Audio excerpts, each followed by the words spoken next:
ഇന്ന് മീറ്റിംഗ് ആരംഭിച്ചപ്പോൾ നമ്മുടെ പ്രിയമോളാണ് വേദപുസ്തകം വായിച്ചത്. അവളെ നിങ്ങൾക്ക് പലർക്കും അറിയാം, ചിലർക്കറിയില്ല. അവൾക്ക് കാഴ്ച പൂർണ്ണമായും ഇല്ലാത്ത കുട്ടിയാണ്. ദൈവം സ്നേഹം തന്നെ.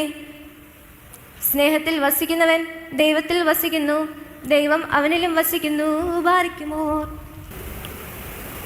കണ്ണില്ലാതെ ഒരു കുട്ടി വേദപുസ്തകം വായിക്കുമ്പോൾ കണ്ണുള്ള നമ്മളുടെ കാഴ്ച എത്ര കുരുടാണ്.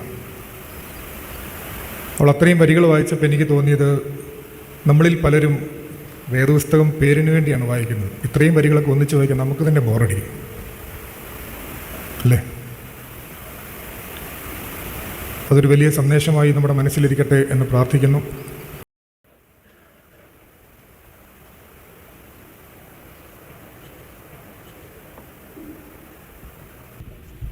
പ്രിയമുള്ളവരെ, നാം അന്യോന്യം സ്നേഹിക്കുക.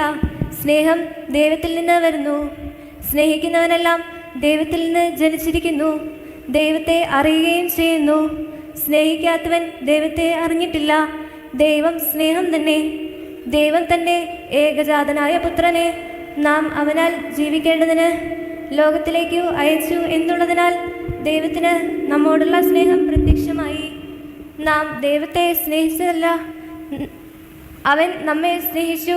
തൻ്റെ പുത്രനെ നമ്മുടെ പാപങ്ങൾക്ക് പ്രായശ്ചിത്തമാകുവാൻ അയച്ചത് തന്നെ സാക്ഷാൽ സ്നേഹമാകുന്നു. പ്രിയമുള്ളവരെ, ദൈവം നമ്മെ ഇങ്ങനെ സ്നേഹിച്ചുവെങ്കിൽ നാമും അന്യോന്യം സ്നേഹിക്കേണ്ടതാകുന്നു. ദൈവത്തെ ആരും ഒരു നാളും കണ്ടിട്ടില്ല.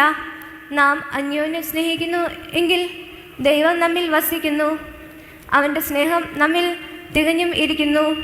നാം അവനിലും അവൻ നമ്മിലും വസിക്കുന്നുവെന്ന് അവൻ തൻ്റെ ആത്മാവിനെ തന്നതിനാൽ നാം അറിയുന്നു.